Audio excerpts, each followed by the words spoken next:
Deadlifts are one of the best exercises for overall strength and functionality in everyday life movements. If you're experiencing back pain while you deadlift, it's gonna make you wanna give up on hinge movements entirely.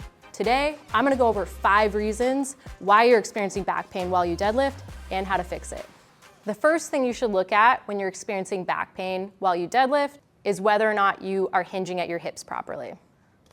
Grab a stick, align this with your head, in between your shoulder blades and your tailbone, and then go through your hinges, keeping that stick aligned on your back the whole time. This will show you what it feels like to have a neutral spine while you're hinging at your hips and allow you to not arch or round your low back. Once you learn how to hinge with the stick on your back, it's good to move into a barbell RDL. This can teach you how to do a more strict hinge movement, learn how to really get a nice stretch in your hamstrings, and also make your lower back more resilient to that full hinge movement. The day before you deadlift, it's also helpful to go through mobility for your hips. So this is a really great stretch for both your hip flexors and your adductors. And then we also want to do something to work more of our hamstrings, stretch those out. We want mobility in all different directions of our hips, so that way we have the ability to get down to that barbell, because it's pretty low. Once you've got your hip mobility dialed in, it's time to start looking at your core stability. If core stability is something that you're lacking while you're deadlifting, you're gonna be moving a lot more in your spine than you're intending to, and this could possibly lead to something like a disc bulge down the line. When you're warming up with your deadlifts, make sure to start with some isometric core exercises where you can work on stabilizing your core. This will help you while you're deadlifting to have a nice, stable back. When we're creating a strong, stable core, we don't want to neglect our back extensors. These muscles play a huge role in keeping our back nice and stable and keeping us upright while we're deadlifting. We're going to do some back extensions, flexing and extending the spine in order to contract these muscles and get them stronger. If you're purely trying to work on the stability of your core, you could also do these with a neutral spine. Your hip flexors are also part of your core that helps keep your spine neutral.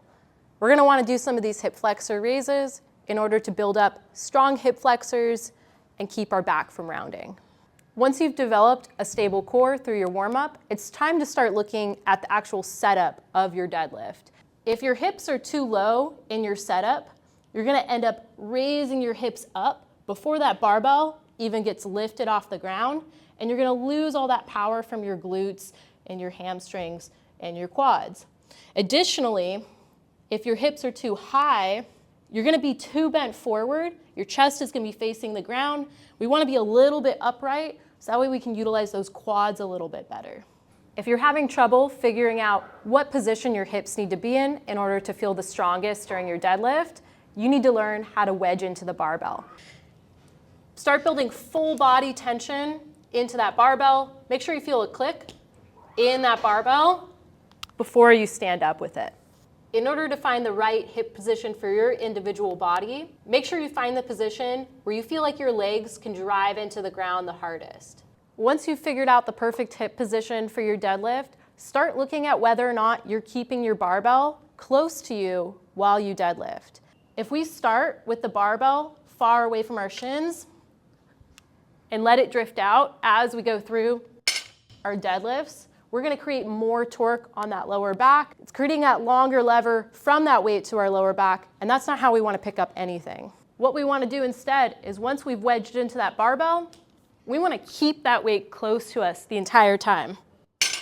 So we wanna keep it close to our shins. We also wanna keep that barbell close to our thighs, and we wanna make sure we're engaging our lat muscles. One of my favorite drills to learn how to get a better squeeze in your lats when you're wedging into that barbell is to do a cable lat pullover. Doing those cable lat pullovers is gonna teach you how to properly squeeze those lats for when you're wedging into that barbell and help you keep that barbell close to you when you're standing up and keeping those engaged. If you tried fixing the setup of your deadlift and you're still experiencing a lot of back pain, you might simply be doing the wrong deadlift for your body type. If you have shorter limbs or less mobile hips, you might be better off doing a sumo deadlift or a trap bar deadlift. Doing a conventional deadlift Takes a lot of mobility to be able to get down to that barbell comfortably and not experience a lot of back pain. Remember that the most important thing when finding the best deadlift for your body type is that you not only feel strong when you're deadlifting, but you're also able to keep a neutral spine.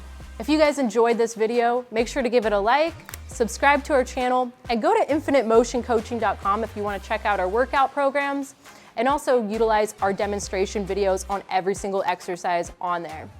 See you guys next time.